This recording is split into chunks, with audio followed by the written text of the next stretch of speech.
உலகெங்கிலும் வாழும் தமிழ் நேயர்கள் அனைவருக்கும் எனது அன்பார்ந்த வணக்கம். நான் உங்கள் 5ஆம் தலைமுறை ஜோதிடர் ராம்குமார் ராஜேந்திரன். இன்றைக்கி நம்ம பார்க்கக்கூடிய தலைப்பு தனுசு ராசி அன்பர்களுக்கு நடக்கவிருக்கும் ஆவணி மாதத்தின் சிறப்பு பலன்கள் அப்படிங்கிறத பார்க்க போகிறோம். இந்த சிறப்பு பலன்கள், இந்த கிரக அடைவுகள் 17/8/2024 முதல் 16/9/2024 ஆகிய ஒரு மாத காலகட்டங்களில் நடக்கவிருக்குங்க. இந்த காலகட்டங்கள் 3 கிரகங்களுடைய பயிற்சியும் நடக்க போகுது. 26/8/2024 கன்னி ராசிக்கு சுக்கிர பகவான் பயிற்சி அடைகிறார். அதே போல் 26/8/2024 மிதுன ராசிக்கு செவ்வாய் பகவானுடைய பயிற்சியும், 31/8/2024 சிம்ம ராசிக்கு புதன் பகவானுடைய பயிற்சியும் நடைபெறவிருக்கு. இந்த ஆண்டுகோள்கள் என்று சொல்லக்கூடிய உங்களுடைய ராசிக்கு 4ஆம் இடத்துல ராகு பகவானும், 3ஆம் இடத்தில் சனி பகவானும், 6ஆம் இடத்தில் குருவும் மற்றும் 10ஆம் இடத்தில் கேது பகவானும் சஞ்சரிக்கிறார்கள். அதே நேரத்தில் இந்த மாத துவக்கத்தில் இந்த கிரகங்களுடைய அடைவுகள், இந்த மாதக்கோள்கள் என்று சொல்லக்கூடிய செவ்வாய் பகவான் உங்களுடைய ராசிக்கு 6ஆம் இடத்திலும், 8ஆம் இடத்தில் புதன் பகவானும், 9ஆம் இடத்தில் சூரியன் மற்றும் சுக்கிரன் ஆகிய கிரகங்களுடைய அடைவுகள் அப்படிங்கிறது நடக்கவிருக்குங்க. ஸோ இந்த நிகழ்வு, இந்த ஆவணி மாதத்தில் நடக்கக்கூடிய இந்த கிரக அடைவுகள் தனுசு ராசி என்பவர்களுக்கு எந்த விதமான அற்புதங்கள் மற்றும் சிறப்புகள் கொடுக்க போகுது அப்படிங்கிறத தெளிவாகவும் துல்லியமாகவும் இந்த காணொலியில் பார்க்கலாங்க. நம்ம சேனலை ஃபஸ்ட் டைம் பார்க்குறவங்களாம் அந்த சப்ஸ்கிரைப் பண்ணிக்கோங்க. பெல் பட்டனை கிளிக் பண்ணி ஆல் அப்படிங்கிற ஆப்ஷன் கொடுத்துக்கோங்க. ஸோ தனுசு ராசி அன்பர்கள் குரு பகவானை அதிபதியாக கொண்டவர்கள், தன் இல்லம் தேடி வருபவர்களை நன்றாக உபசரித்து நடத்தக்கூடிய தனுசு ராசிக்காரர்கள். தன்னை நம்பி ஒருத்தர் வந்துட்டார் அப்படின்னா அவருக்கு எந்த கஷ்டத்துலேயும் எந்த ஒரு சூழ்நிலையிலையும் அவருக்கு கெடுதல் பண்ண மாட்டார். அதே நேரத்தில் அவர் முறையான விதத்தில் கவனிக்கக்கூடியவர். உதவின்னு தேடி வந்துட்டு எப்படியும் அவர் செய்யாமல் விட மாட்டாங்க. ஸோ அந்த ஒரு சூழ்நிலையில் எப்போவுமே மற்றவர்களுக்கு உதவி செய்யும் மனப்பான்மை கொண்டவர்கள் இந்த தனுசு ராசிக்காரர்கள். தனக்கு ஒரு விஷயம் பண்ணால் சக்ஸஸ் ஆக மாட்டேங்குது, அதுவே மற்றவங்களுக்கு பண்ணால் 100% சக்ஸஸ் ஆகுதுங்க. எதனால் இப்படி? யாருக்கும் எந்த விதத்துலையும் கெடுதலை நினச்சதே இல்லை. ஆனால் நமக்கு மட்டும் எல்லாருமே கெடுதல் பண்ணணும் அப்படின்னு நினச்சிட்டே இருக்காங்க. எல்லா விதத்துலேயும் பகைங்க, உறவினர்கள் மூலமாகவும் பகைங்க, அதே போல் சொந்த பந்தங்கள் கூட இருக்கிறவங்க, பெத்த தாய் தகப்பனும் சரிங்க, அதே நேரத்தில் கூட பிறந்த சகோதரன் சகோதரியும் சரி, ஏதாவது ஒரு விதத்தில் நம்மளை கெட்டவங்களாகவே பார்க்கக்கூடிய ஒரு நிலை அப்படிங்கிறது உருவாகிட்டே இருக்குது. மற்றவங்களுக்கெல்லாம் நல்லது பண்ணுறோன்னா நமக்கு யாருமே நல்லது பண்ண மாட்டேங்கிறாங்க. இந்த நிலை இப்படியே போயிட்டு இருந்தது அப்படின்னா யாருக்காகவும் எந்த ஒரு விஷயத்துலேயும் தலையிடக்கூடாது அப்படிங்கிற அளவுக்கு சில முடிவுகள் எடுத்துட்டோம். நமக்காக எங்கேருந்து தான் வராங்களோ இந்த எதிர்ப்புகள், எதிரிகள் அப்படிங்கிறதுலாம் தெரியாமல் அதை நினச்சி ரொம்ப அதிகமாக போட்டு குழப்பிட்டு யாருக்கோ எவ்வளவோ நிறைய பேர்த்துக்கு நிறைய உதவிகள்லாம் பண்ணியிருப்பீங்க. ஆனால் இன்றைக்கி உங்களுக்கு உதவி அப்படின்னு வரும்போது யாரும் உதவி பண்ணுறதுக்கு தயாராக இல்லை. இந்த நிலை வந்ததுக்கான காரணம் ஒன்று, எதனால்? நம்ம நேரங்காலங்கள் சரியில்லை அப்படின்னு சொல்லி நிறைய விஷயங்கள் யோசித்து அதை என்னென்னே தெரிஞ்சிக்க முடியல. ஸோ வரக்கூடிய காலகட்டங்கள்லையாவது நம்மளுடைய நிலை மாறாதான் நினைக்கக்கூடிய இந்த தனுசு ராசிக்காரர்களுக்கு இந்த 6ஆம் இடத்தில் இருக்கக்கூடிய குரு மற்றும் செவ்வாய், இந்த 2 கிரகங்களுடைய சேர்க்கை எல்லா விதமுமே பார்த்திங்கன்னா திடீர்னு தாங்க நடக்கும். எந்த விஷயமே அது ஓகே எல்லாமே நம்ம பிளான் பண்ண மாதிரி நடந்துகிட்டு இருக்குதா, இல்லை ரொம்ப நாளாக பிளான் பண்ணி வச்சுருக்கிறோம், இதை எதிர்பார்த்துட்ருக்குறோம் அப்படின்னு நினைக்கக்கூடிய சூழல் அப்படிங்கிறது எப்போவுமே இல்லைங்க. ஸோ எது நடந்தாலும் இன்ஸ்டண்ட்டாக தான் நடக்கும், திடீர்னு நடக்குங்க. நம்ம எதிர்பார்த்துருக்கவே மாட்டோம் இந்த நேரத்தில் இந்த உதவிகள் அப்படிங்கிறது கிடைக்கும். எதிர்பாராத நேரத்தில் திடீர்னு ஒருத்தர் சம்மந்தமே இல்லாமல் ஒரு சில விஷயங்கள் சொல்கிறது. ஸோ வாழ்க்கையில் எல்லா விஷயமும் வரக்கூடிய காலகட்டங்களில் எல்லா விஷயமும் எகென்ஸ்டாக அந்த மாதிரி தான் நடக்கக்கூடிய சூழல் அப்படிங்கிறது. அதாவது நிறைய சுப விரயங்கள் அப்படிங்கிறது அதிகரிக்குங்க. பழைய பிரச்சனைகள் அப்படிங்கிறதெல்லாம் உங்களை தேடி வரக்கூடிய ஒரு நிலை அப்படிங்கிறது வரும். ஏன்னா எப்போவோ நடந்திருக்கும் இந்த விஷயங்கள், எப்போவோ நடந்த விஷயங்கள்லாம் உங்களை திடீர்னு தேடி வரும். பழைய விரோதிகள் கூட உங்களை தேடி வரக்கூடிய ஒரு நிலை அப்படிங்கிறது, பழைய கடன்கள் திடீர்னு உங்களை தோற்றக்கூடிய ஒரு சூழல், இந்த மாதிரி நீண்ட நாட்களுக்கு முன்னாடி நடந்த ஒரு விஷயங்கள் எல்லாமே திடீர்னு உங்களுக்கு மீண்டும் அந்த பிரச்சனைகள்லாம் விஸ்வரூபம் எடுக்கிறதுக்கான சூழல் அப்படிங்கிறதுலாம் உருவாயிட்டுருக்கு. ஸோ இந்த வரக்கூடிய காலகட்டங்களில் எல்லா விஷயத்தையுமே பார்த்து சில விஷயங்கள் நிதானமாகவும் நீங்கள் செய்யக்கூடிய ஒரு நிலை அப்படிங்கிறது கட்டாயமாக ஃபாலோ பண்ணுங்க. ஏன் அப்படின்னு கேட்டிங்கன்னா, இந்த 6ஆம் இடத்தில் இருக்கக்கூடிய செவ்வாய் பகவான் 7ஆம் இடத்திற்கு பயிற்சி அடைய போகிறோம். ஸோ இந்த காலகட்டங்களில் நிறைய மாற்றங்கள், அதாவது குடும்பத்தில் இருக்கிறவங்க, குடும்பத்தில் உறவுகள் அப்படிங்கிறது புதுப்பிக்கக்கூடிய ஒரு சூழல் அப்படிங்கிறது கட்டாயம் வரும். இந்த திருமணம் நடக்காதவங்களுக்கு திருமணம் நடக்கக்கூடிய ஒரு வாய்ப்புகள், மனைவி மக்களிடையே இருக்கக்கூடிய கருத்து வேறுபாடுகள் அப்படிங்கிறது விலகுங்க. ரொம்ப நாளாக கல்யாணம் ஆகாமல் இருக்குதுங்க, நிறைய பெண் பார்த்தாச்சு. ஸோ அந்த திருமணம் அப்படிங்கிற ஒரு உறவுகள் அப்படிங்கிறது எனக்கு நடக்குமா நடக்காதா, இல்லை பேசாமல் அந்த திருமணம் அப்படிங்கிற ஒரு வாழ்க்கையே வேண்டாம், தனியாகவே வாழ்ந்துடலாமா அப்படிங்கிற அளவுக்கு சில சூழ்நிலைகள் உருவாக்கிட்டு இருக்குங்க. இந்த நிலை மாறுறதுக்கான ஒரு நிலை தான் இந்த செவ்வாய் பகவான் 7ஆம் இடம் இந்த கலசர ஸ்தானத்துக்கு நடக்கக்கூடிய பயிற்சியில் திருமணம் சம்பந்தப்பட்ட உறவுகள் அப்படிங்கிறது கை கொடுங்க. கணவன் மனைவிக்கிடையே இருக்கக்கூடிய கருத்து வேறுபாடுகள் அப்படிங்கிறது கட்டாயம் விலகுங்க. குழந்தைகள் மத்தியில் சரி, மனைவி மத்தியிலையும் சரி ஆரோக்கியமான ஒரு வாழ்க்கையை வாழக்கூடிய ஒரு சூழல் அப்படிங்கிறது கட்டாயமாக உருவாகும். அடுத்ததான் இந்த 3ஆம் இடத்தில் இருக்கக்கூடிய சனி மற்றும் 9ஆம் இடத்தில் இருக்கக்கூடிய சூரியன், இந்த சூரியனுடைய பார்வை சனி பகவான் மேலே படுறதுனால குடும்பத்தில் இருக்கக்கூடிய உறவுகளில் தேவையில்லாத பகைகள் அப்படிங்கிறது அதிகரிக்குங்க. ஹஸ்பண்ட் ஒய்ஃபுக்குள்ளே சண்டை வருது அப்படிங்கிற ஒரு சூழல், இல்லைனா அப்பா அம்மாவை கூட பிரச்சனைகள், இல்லை கூட பிறந்த சகோதரிகளுக்கிடையே தேவையில்லாத விஷயங்கள் அப்படிங்கிறது, அதாவது ஆர்கியூமெண்ட் அதிகமாகும். இதனால் அவங்களுக்கு பெரிய பகை உருவாகுது.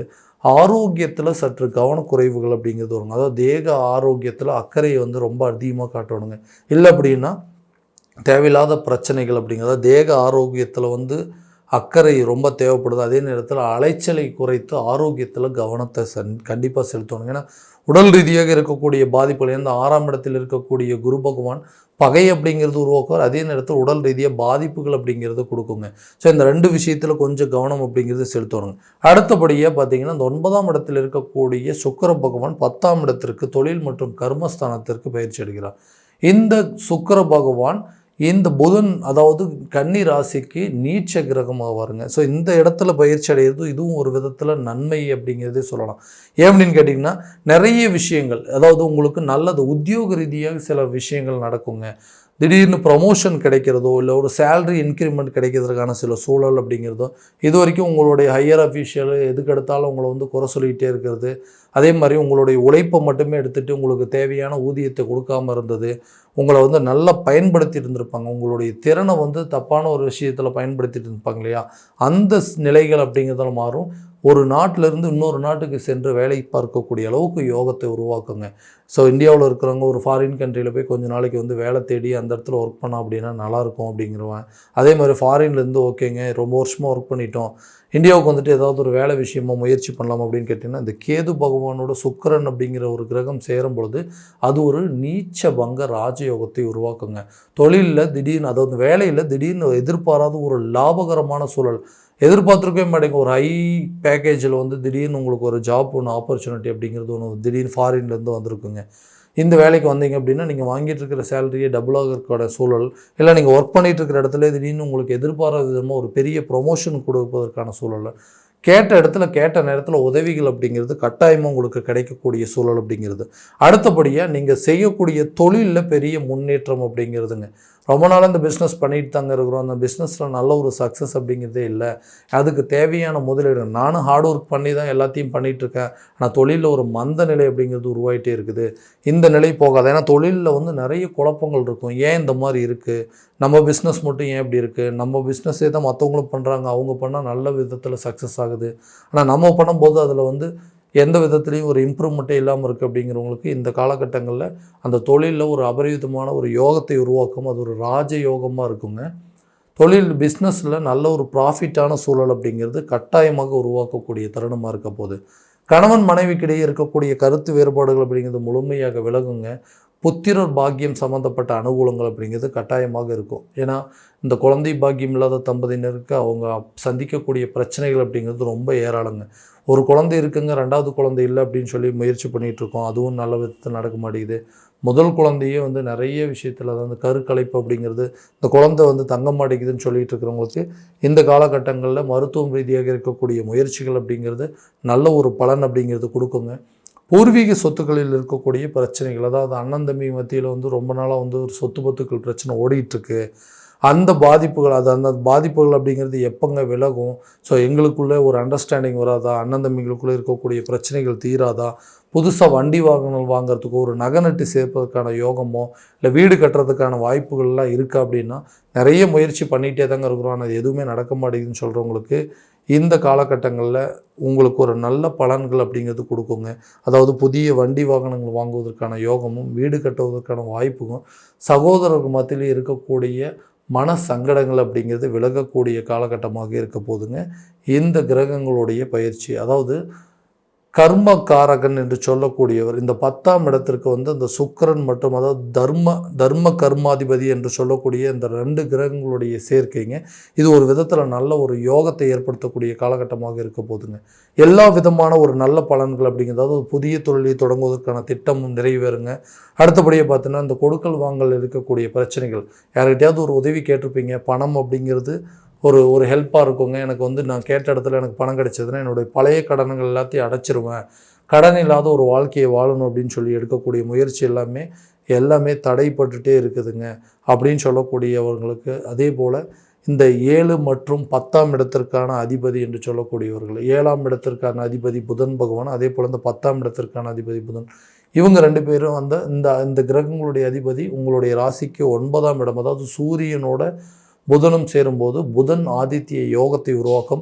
குழந்தைகளுடைய கல்வியில் நல்ல ஒரு முன்னேற்றமும், படித்து முடித்தவர்களுக்கு வேலை கிடைப்பதற்கான ஒரு சூழல் அப்படிங்கிறது கண்டிப்பாக உருவாகுங்க.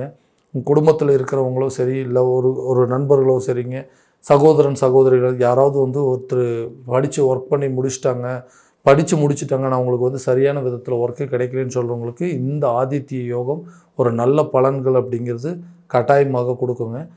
உடல் ஆரோக்கியத்தில் இருக்கக்கூடிய பிரச்சனைகளை கொஞ்சம் கவனம் செலுத்தினீங்க அப்படின்னா கண்டிப்பாக ஆரோக்கியத்தில் இருக்கக்கூடிய பாதிப்புகள் அனைத்துமே விலகக்கூடிய தருணமாக இருக்குதுங்க. இந்த வரக்கூடிய ஆவணி மாத காலகட்டங்களில் இந்த கிரக பயிற்சிகள் எல்லாமே நல்ல ஒரு பலனை கொடுக்கக்கூடியது தான். ஆனால் இந்த பலன்கள்லாம் பார்த்திங்கன்னா கோச்சார பலன்கள் மட்டும்தாங்க. இந்த பலன்கள் உங்களுக்கு நடக்குமா அப்படின்னா உங்களுடைய ஜாதகத்தையும் முழுமையான விதத்தில் தெரிஞ்சுக்கிட்டு அதற்குண்டானபடி ஒவ்வொரு முயற்சிகள் எடுத்தீங்க அப்படின்னா கண்டிப்பாக எல்லா விதமான வெற்றிகள் அப்படிங்கிறது உங்களுக்கு கிடைக்குங்க. உங்களுடைய ஜாதகம் எங்கிட்ட பார்க்கணும் அப்படின்னு ஆசைப்பட்டீங்கன்னா கீழே இருக்க நம்பருக்கு காண்டாக்ட் பண்ணி அப்பாயின்மெண்ட் ஃபிக்ஸ் பண்ணிக்கோங்க. அப்படி இல்லையா உங்களோட ஜாதகத்தை வாட்ஸ்அப் மூலமாக அனுப்பிச்சி வச்சிங்க அப்படின்னா தெளிவான முறையில் கணிச்சு துல்லியமான பலன்கள் அப்படிங்கிறது உங்களுக்கு தெரியப்படுத்தப்படுங்க. மீண்டும் அடுத்த காணொலியில் உங்களை சந்திக்கும் முறை உங்களிடமிருந்து விடைபெறுவது உங்கள் ராம்குமார் ராஜேந்திரன்.